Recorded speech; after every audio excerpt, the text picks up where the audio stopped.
तिमिरान्धस्य ज्ञानाञ्जनशलाकया चक्षुरुन्मीलितं येन तस्मै श्रीगुरवे नमः। गुरुर्ब्रह्मा गुरुर्विष्णु गुरुर्देवो महेश्वरः गुरुर्साक्षात् परब्रह्म तस्मै श्रीगुरवे नमः। वर्णानामर्थसङ्घानां रसानां छन्दसामपि मङ्गलानां च कर्तारौ वन्दे वारिविनायकौ भवानी शंकरौ वन्दे श्रद्धा विश्वासरूपिणौ याभ्यां विना न पश्यन्ते सिद्धास्वान्तस्तमीश्वरं वन्दे बोधमयं नित्यं गुरुं शङ्कररूपिणं यमाश्रितो वक्रोऽपि चन्द्रः सर्वत्र वन्द्यते। ओम श्रीरामचन्द्राय शरणं श्रीरामचन्द्राय शरणं श्रीरामचन्द्राय शरणं। प्रातः स्मरणीय नित्यवंदनीय अखिल कोटि के ब्रह्मांड नायक जगत नियंता जगदाधार यत् तत् सर्वत्र विराजमान ऐसे परम पिता परमेश्वर के श्री चरणों में बारंबार प्रणाम करता हूँ। और हम जहाँ रह के शिक्षा पठन पाठन जिनके छाया में रह के हमारा पालन पोषण हो रहा है, ऐसे महाराज श्री जी के चरणों में कोटि कोटि से नमन। और हमें हर पल अवगत कराते हैं पठन पाठन में। हमारे आचार्य वृंद जी के चरणों में कोटि कोटि से नमन। तदुपरांत समक्ष हमारे धर्म प्रतिष्ठु छोटे बड़े का अभिवादन। आज का हमारा विषय है, पिछले सत्र में हमारा सती चरित्र का था। तो सती चरित्र समाप्त होने के बाद भगवान का पृथ्वी पर आने का क्या कारण था, जो 4 अवतार की कथा है। पहले अवतार की कथा थी भगवान का जय विजय लेने क्या कारण था, जो भगवान को श्राप मिला था पृथ्वी पर। तो पहला था जय और विजय को श्राप, कश्यप और अदिति का वरदान और नारद जी के द्वारा दिया हुआ श्राप भगवान का। और एक जलंधर की पत्नी वृंदा सतीत्व को हरने के लिए वृंदा भगवान को श्राप देती है। तो आप जय विजय की आप लोग कहानी पहले भी जानते होंगे। तो जय विजय भगवान के 2 द्वारपाल थे, जो ब्रह्मा के मानस पुत्र सनक सनंदन सनत कुमार, जो इन्हें मतलब अपनी इच्छा अनुसार कहीं भी लोग परलोक जा सकते, भगवान के भजन कीर्तन करते हैं। और इनकी जो आयु है 5 वर्ष में ही मतलब एक छोटे मतलब है। तो यह सब घूमते फिरते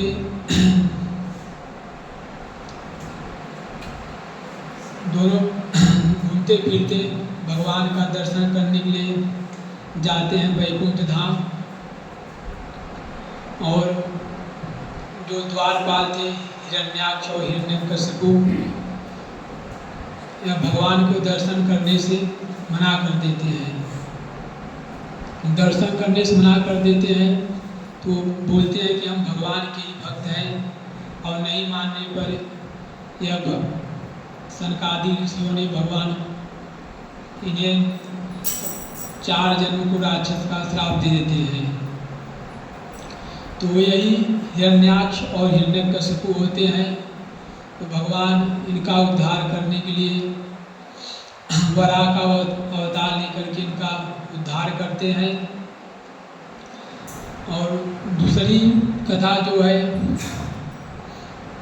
जलंधर की है, जो जलंधर की पत्नी वृंदा भगवान को श्राप देती है। जलंधर भगवान शिव का ही एक अंश था, जो भगवान के क्रोधाग्नि से उसका उत्पन्न हुआ था वो, और बहुत बलशाली था। वह सभी देवताओं को दैत्यों को भी वह परास्त कर देता था। यहाँ तक वह भगवान को हिमालय भी पहुंच गया भगवान से युद्ध करने के लिए। तो पार्वती जी को ऐसा मतलब कुछ मोहित तरीके से देखा, तो भगवान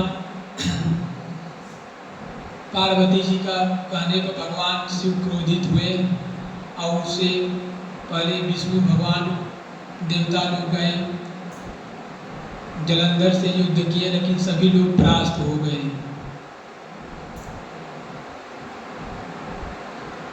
जब वह जलंधर नहीं हारा तो भगवान स्वयं गए उससे युद्ध करने के लिए, तो भगवान भी उसे नहीं हरा पा रहे थे, क्योंकि जो उसकी पत्नी थी वृंदा वह परम सती थी। और पिछले जन्म में ऐसा कथा आता है कि वृंदा भगवान की बहुत विष्णु भगवान की परम भक्त थी और इसके कारण उसकी शक्ति और ज़्यादा बढ़ गई थी। तो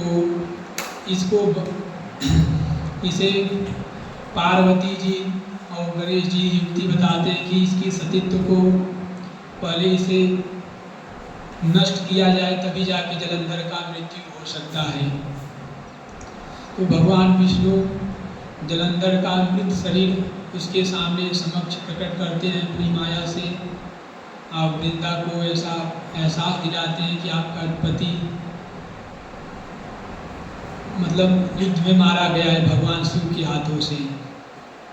उसके शरीर को कई टुकड़ों में अलग अलग कर दिया जाता है, और जैसे वृंदा भगवान को मतलब विश्वास करके वह जाती है छूने के लिए, तो उसी समय उसका सतीत्व नष्ट हो जाता है।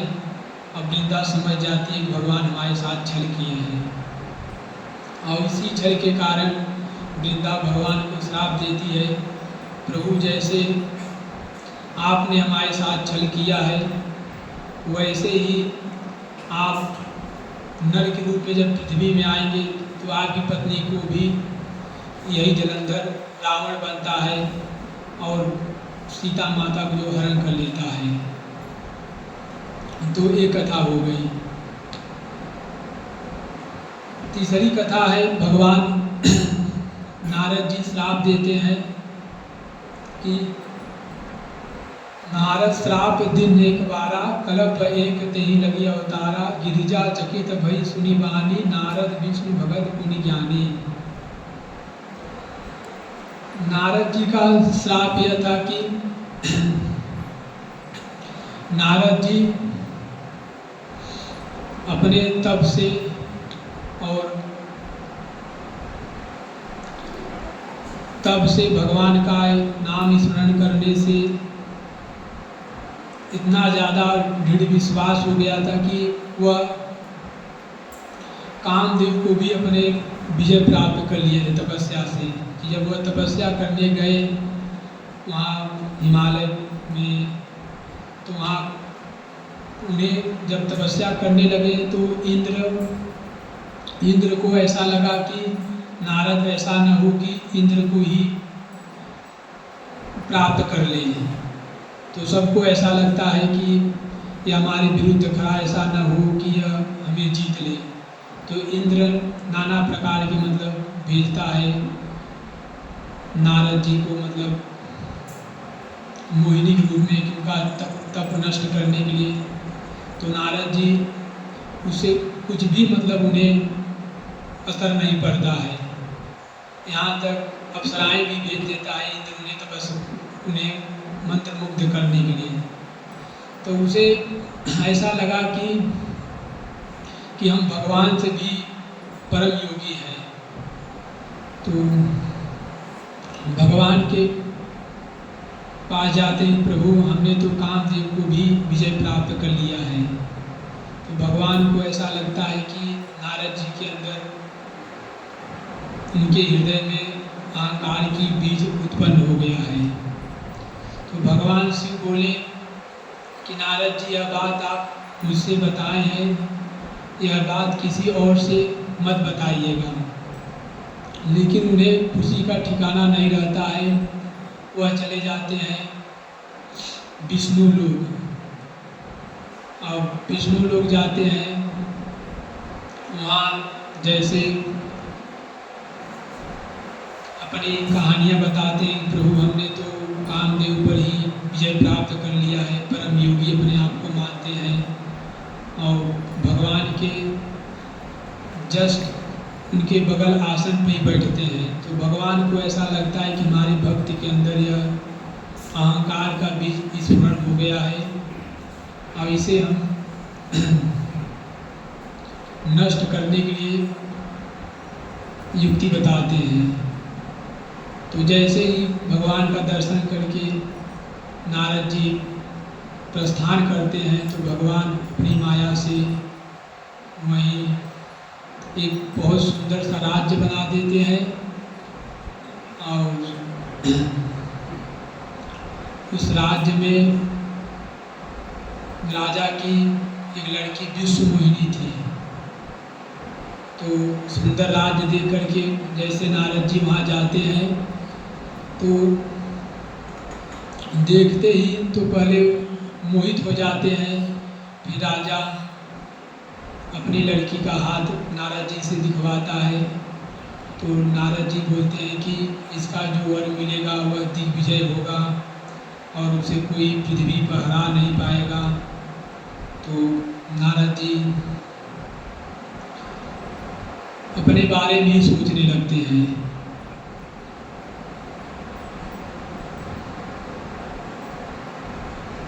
तो नारद जी को अपने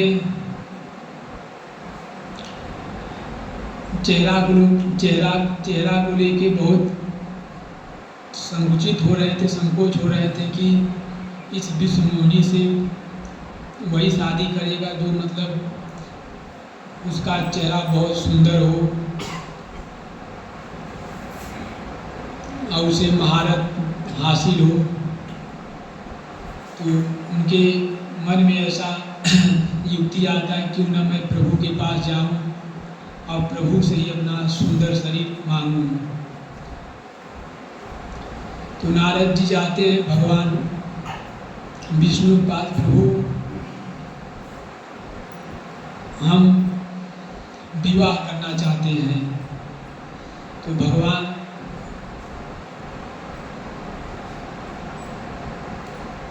कि प्रभु जिसमें हमारा भला हो आप वही करिए, ऐसा नारद जी कहते हैं।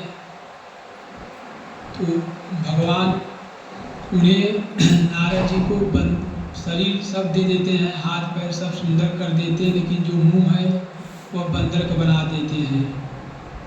और जैसे नारद जी दरबार में पहुंचते हैं वहाँ वह वर करने के लिए बैठे रहते हैं और जैसे ही कन्या उनकी आती है वह देखती है तो नारद जी को लगता है कि हमें ही वर करेगी। तो भगवान आते हैं और विश्वमोहिनी को अपना उनकी बेटी भगवान को माला पहनाती है, फिर उसके बाद भगवान शादी करके लेके चले जाते हैं। और इससे नारद जी को बहुत ज़्यादा क्रोधित होता है।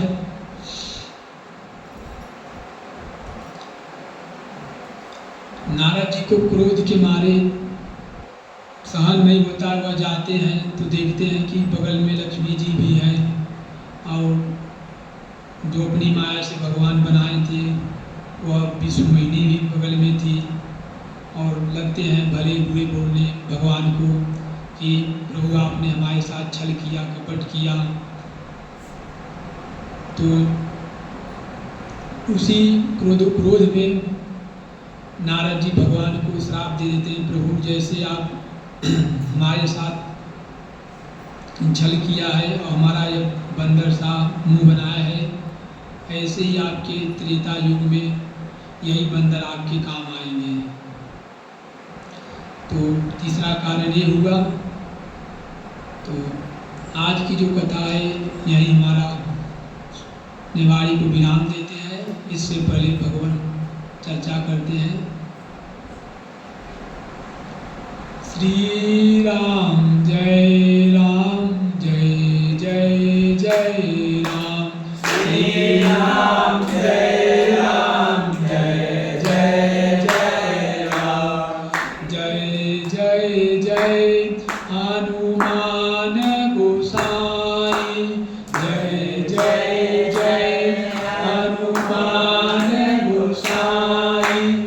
कृपा करहु गुरुदेव की नाही। श्री राम जय राम जय जय जय राम। कवन सुकाज कठिन जग माहि, जो नहीं होए काज तुम पाहि। श्री राम जय जय जय राम।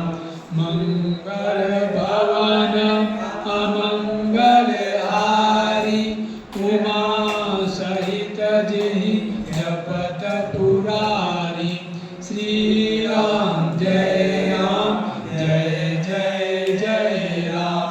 श्री राम जय जय जय राम। श्री राम जय जय जय राम। जय राम जय जय राम। श्री राम जय जय जय राम। श्री राम जय जय राम। श्री राम जय जय जय राम। बोलो सियावर राम